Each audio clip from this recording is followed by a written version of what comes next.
Dieu parle à Abraham, il dit, Abraham, ce peuple que tu vois, ta descendance, sortira de cette terre-là après 400 ans. Je me pose la question, cher théologien, comment la prophétie s'accomplit après 430 ans? La loi de l'espace était accomplie parce qu'ils étaient toujours en Égypte.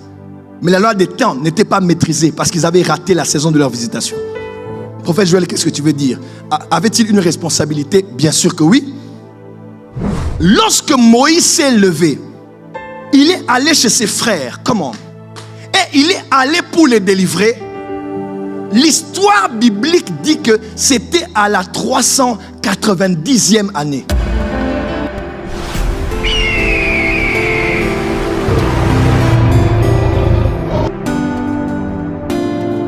Réfléchir, et si je faisais ça, et si écoutez-moi, trop se poser des questions des fois détruit la foi.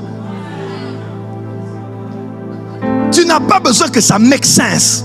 Tu as besoin de te lancer dans la foi et de poser cet acte avec Dieu. Dieu te dit, tu vois la maman qui est là-bas, prends tout ton salon, sème chez elle.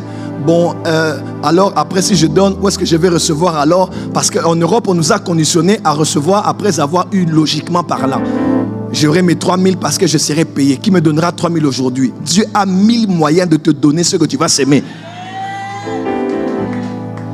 La sensibilité spirituelle. Des fois, il y a des onctions qui descendent comme ça. Dieu veut te oindre, mais tu n'es pas sensible. Dieu veut te donner une grâce, mais tu n'es pas sensible. Le prophète a dit à Saül, il dit, lorsque ces signes auront pour toi leur accomplissement, fais ce que tu auras à faire parce que Dieu sera avec toi. Il y a des saisons comme ça. Tu sens que quelque chose bouge. Dieu te dit, viens, pose un acte. Pose l'acte. Le reste, c'est Dieu qui va s'en occuper. La sensibilité. Frère, il y a une chose que j'ai toujours demandé à Dieu. Rends-moi sensible à ta venue. Et bizarrement, j'ai compris avec Dieu que Dieu est un Dieu qui aime se révéler. Mais il est aussi un Dieu qui aime se révéler en se cachant. Quand Dieu se révèle, il ne s'est jamais révélé afin que tout le monde reconnaisse que c'est lui. Il a fait quelques fois pour Israël avec des manifestations spectaculaires. Mais pour le reste des fois, quand Dieu vient, il se manifeste, il se cache derrière la petitesse. Afin que seuls les plus sensibles reconnaissent que c'est lui qui est dedans. Il sait choisir les choses folles de ce monde pour confondre les sages, les choses viles pour confondre celles qui sont. Ils attendaient un Messie conquérant. Mais ils voient quelqu'un naître, il est juste né dans une étable. On l'a posé sur une mangeoire. Parce qu'il disait que je suis le pain vivant descendu du ciel. Vous m'avez vu, mais vous ne m'avez pas reconnu. Les enfants d'Israël attendaient certainement que Dieu allait envoyer. Dieu a dit, j'enverrai le pain le matin. Ils ont dit, waouh, le pain qui vient du ciel. Oh my God, ce pain-là doit être doré avec une nappe dorée et des anges qui chantent, oh, alléluia, alléluia, alléluia. Hein? Des anges avec des chars emmenant du pain, du bon pain chaud qui vient du ciel. Quand la rosée s'est dissipée, ils sont allés voir le pain que Dieu avait promis. Ils ont vu quelque chose comme de la gelée, comme du menu, comme de ceci, comme de cela. Dieu te dit, cette année tu verras ton mari, mais quand il vient, tu dis, il est comme quelqu'un, il est comme si c'était comme j'aime et comme je n'aime pas. Et puis il a dit, man who? Il dit, qu'est-ce que c'est que ça? C'était avec mépris. Et Dieu a dit, dis aux enfants d'Israël, c'est ce que je leur avais promis. Des fois, quand Dieu se manifeste, il se manifeste dans la faiblesse pour que seuls les plus sensibles sachent que c'est lui. Proverbe 25, la gloire de Dieu est de cacher les choses, mais celle des rois, c'est de sonder les choses. De sonder, d'aller en profondeur, au-delà de ce que je vois. Il y a quelque chose de Dieu dedans. L'évangéliste Myriam, Dieu parle à Abraham, il dit, Abraham, ce peuple que tu vois, ta descendance, sortira de cette terre-là après 400 ans. Je me pose la question, cher théologien, comment la prophétie s'accomplit après 430 ans? Pourquoi une prophétie peut-elle être reportée? Dieu n'avait-il pas tout le moyen de sa politique pour accomplir ce qu'il avait déclaré? Il n'était pas suffisamment Dieu pour faire ce qu'il avait dit à Abraham. Lorsqu'il le disait, il n'avait pas anticipé le fait qu'il y aurait eu des imprévus. Alors pourquoi, après avoir vu ces imprévus, il n'a pas rectifié pour dire 430 ans? Pourquoi n'a-t-il dit que 400 ans?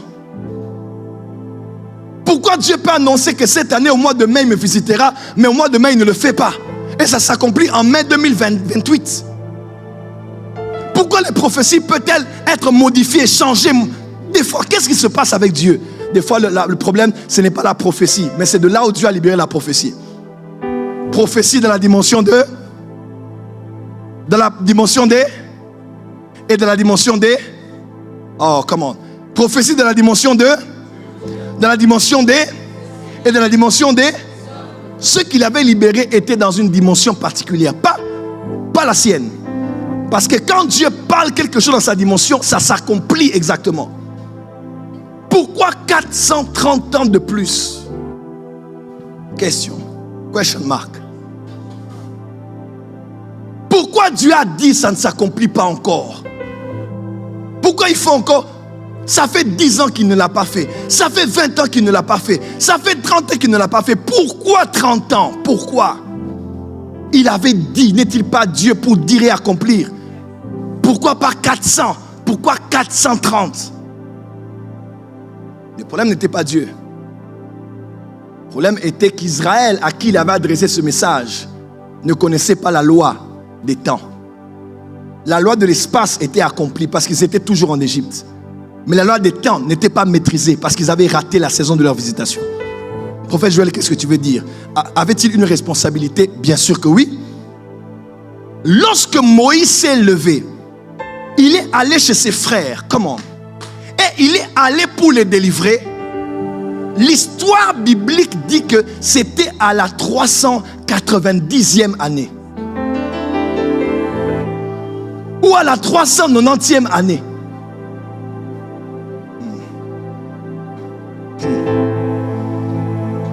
Il est allé voir ses frères.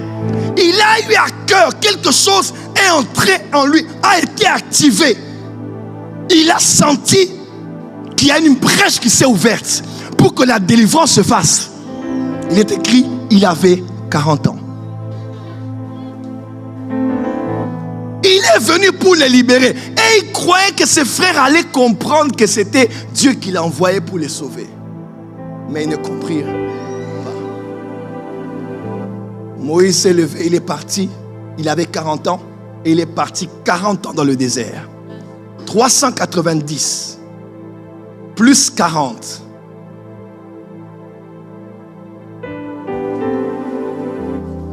est égal à 430.